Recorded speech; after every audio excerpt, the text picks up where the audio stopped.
नमस्कार मेरे प्यारे दोस्तों। आज का ऑडियो सेशन बटा है दो भागों में। पहले पार्ट में हम बात करने वाले हैं कि बाजरे का आटा या फिर साबुत बाजरा हमें क्यों नुकसान करता है या फिर क्यों नहीं खाना चाहिए।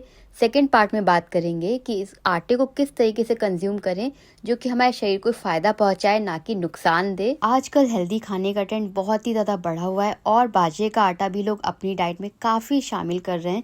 लेकिन क्या आपको पता है कि हर हेल्दी चीज हर किसी के लिए फायदेमंद नहीं होती है। सबसे पहले बात करते हैं कि प्रॉब्लम हो सकती है वो है पाचन की समस्या, यानी कि डाइजेस्टिव प्रॉब्लम्स। तो बाजरे में होता है एक्चुअली बहुत ज्यादा मात्रा में फाइबर, और ज़्यादा फाइबर होने की वजह से कुछ लोगों में एक्चुअली जिनका गट कमज़ोर हो या फिर पेट बहुत ज़्यादा ख़राब रहता हो और खाने की गलत आदतें हों, उसकी वजह से एक्चुअली पेट में बहुत ज़्यादा गैस हो जाती है, ब्लोटिंग हो जाती है। सो पेट बहुत ज़्यादा फूल जाता है। जैसे ही खाना खाया पेट बहुत ज़्यादा फूला फूला लग रहा है, पेट में दर्द, गड़न या फिर लूज मोशन की भी समस्या हो जाती है। तो बाजरे का आटा अगर ज़्यादा मात्रा में खाएं या फिर उसको सही तरीके से कंज्यूम ना किया जाए। अब दूसरी प्रॉब्लम के बारे में बात करते हैं, यह है थायराइड पेशेंट के लिए। और यहाँ पे स्पेशली मेंशन करना चाहेंगे जिनको हाइपोथायराइड की दिक्कत होती है, हो सकता है उनको बाजरे का आटा भी नुकसान करे, क्योंकि बाजरे में पाया जाता है गोइट्रोजीन्स नाम का कंपाउंड जो कि थायराइड ग्लैंड के काम में रुकावट डाल सकता है, जिसकी वजह से हमें अन्य समस्या शरीर में देखी जा सकती है। तो अगर आपको कंज्यूम करना है तो डॉक्टर की सलाह लें या फिर खाने के बाद खुद फील कर सकते हैं कि आपकी बॉडी में क्या क्या सिम्टम्स आपको नजर आ रहे हैं। तीसरी समस्या के बारे में बात करें तो किडनी स्टोन का खतरा काफी बढ़ जाता है। आपने खुद कभी ना कभी नोटिस किया होगा अपने फैमिली मेंबर में या फिर अपने आस पड़ोस में कि कुछ लोग ना सिंपल घर का दाल चावल सब्जी रोटी ही खाते हैं, लेकिन फिर भी उनके शरीर में बहुत ज़्यादा स्टोन बनने की समस्या होती है। बाहर का जंक भी नहीं खाते, उनको कोई रीज़न भी नहीं समझ में आता। डॉक्टर को दिखाते हैं, वो कहते हैं कि आप बाहर का ना खाएं, घर का सिंपल खाना खाएं, पालक ना खाएं, ये ना, मतलब वो लोग सारी चीज़ें बंद कर देते हैं, तब भी उनके शरीर में बहुत ज़्यादा स्टोन बनने की दिक्कत होती है। तो ऐसा अगर प्रॉब्लम है तो बाजरे का आटा अवॉइड करना चाहिए, जितना हो सके नहीं खाना चाहिए। चौथी समस्या हमारे शरीर में हो सकती है वो है एलर्जी। किसी किसी को बहुत सारा आटा या फिर नट्स वगैरह से एलर्जी होती है।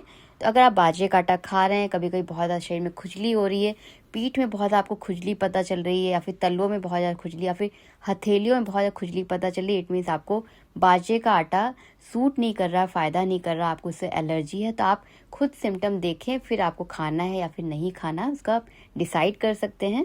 पांचवी समस्या, बाजरे के आटे में बहुत सारा होता है फाइटिक एसिड, जो कि हमारे विटामिन मिनरल्स स्पेशली जिंक का एब्जॉर्प्शन को रोक देता है। और जिंक हमारे शरीर के लिए बहुत ज़रूरी होता है, इम्यूनिटी के लिए बहुत ज़रूरी होता है। और जो कफ कोल्ड की प्रॉब्लम हो जाती है, जिंक की कमी से भी इसके बहुत ज़्यादा चांसेस होते हैं होने के। अब हम सेकंड पार्ट में बात करने वाले हैं बाजरे का आटा या फिर साबुत बाजरा हमें किस तरीके से खाना चाहिए ताकि वो फ़ायदा करे, नुकसान ना करे। सबसे पहला पॉइंट कि हमें लेट नाइट डिनर नहीं करना चाहिए। अगर आप बाजरे की आटे की रोटी रोज़ खाना चाहते हैं तो उसको दिन के टाइम पे खा लें, उसकी वजह से वो जल्दी हजम भी हो जाती है, गैस ब्लोटिंग जैसी दिक्कत नहीं आएगी। लेकिन अगर आप रोटी रोज़ खाना चाहते हैं तो सबसे अच्छा तरीका है कि इंस्टेंट ना बनाए, मीन्स आपने डो बनाया तुरंत उसकी रोटियां ना बनाए। आजकल इंस्टेंट चीज़ों का ज़माना है, हर जगह आप देख सकते हैं कि तुरंत तुरंत किचन में गए और ऐसी रेसिपी चाहिए कि आप बस 1 मिनट 2 मिनट के अंदर आपका खाना रेडी हो जाए। लेकिन अगर आप थोड़ा टाइम दे के बनाएंगे ना तो वो ज़्यादा फ़ायदेमंद हो रहती है। जैसे कि अगर उसका आटा लगाना है, डो बनाना है, तो आप इसको ओवरनाइट मीन्स पहले ही बना के रख दें, थोड़ी देर बाहर रखा रहने दें, ताकि उसके अंदर, जिसकी वजह से बैटर में गट फ्रेंडली बैक्टीरिया डेवलप होते हैं और हमारे शरीर को नुकसान भी नहीं करते अगर मॉडरेशन में खाएं, और पेट में गैस ब्लोटिंग की दिक्कत भी नहीं होती। तो इस तरीके से बाजरे के आटे की रोटी, उसको काफ़ी देर तक आटे को रखें, या फिर इसका डोसा और इडली बनानी है तो उसको बैटर को फर्मेंट करके बनाएं, तो आप देखेंगे नुकसान नहीं करेगा, इनफैक्ट वो फ़ायदा करता है। सेकंड पॉइंट, अगर आप बाजरे की आटे की रोटी रोज़ खाना चाहते हैं और चाहते हैं बिल्कुल भी ना नुकसान करे, आपका वजन भी कम करे, आपको फिट भी रखे, गैस ब्लोटिंग एसिडिटी जैसी समस्या से भी दूर रखे, तो आपको क्या कर सकते हैं, आप उसकी रोटी के लिए आटा लगाएं तो उसके अंदर अजवाइन, नमक, साथ में थोड़ा दही ज़रूर ऐड करें, और फिर इसका बिल्कुल सॉफ्ट सा डो बना के उसको रख दें। ऐसे मैं पहले वीडियो में बता चुकी हूँ किस तरीके से आपको रखना है।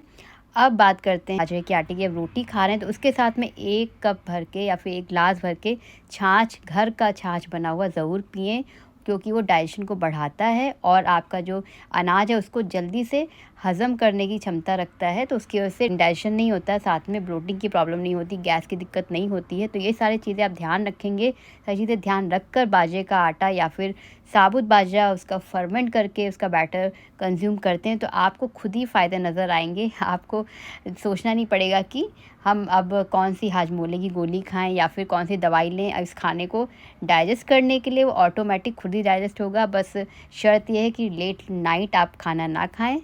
सेकंड पॉइंट, फर्मेंट करके खाएँ बैटर को, मीन्स उसका डोसा या फिर इडली बना के या फिर रोटी का जो आटा बना है उसको काफ़ी देर तक रखें। थर्ड पॉइंट, साथ में आप उसको छाछ ज़रूर लें, यानी कि लस्सी वगैरह, नमकीन लस्सी यानी कि छाछ जो भी आप बोलें उसे, बहुत फ़ायदेमंद रहती है और हमारे पेट के अंदर गैस ब्लोटिंग वगैरह की दिक्कत भी नहीं होती है।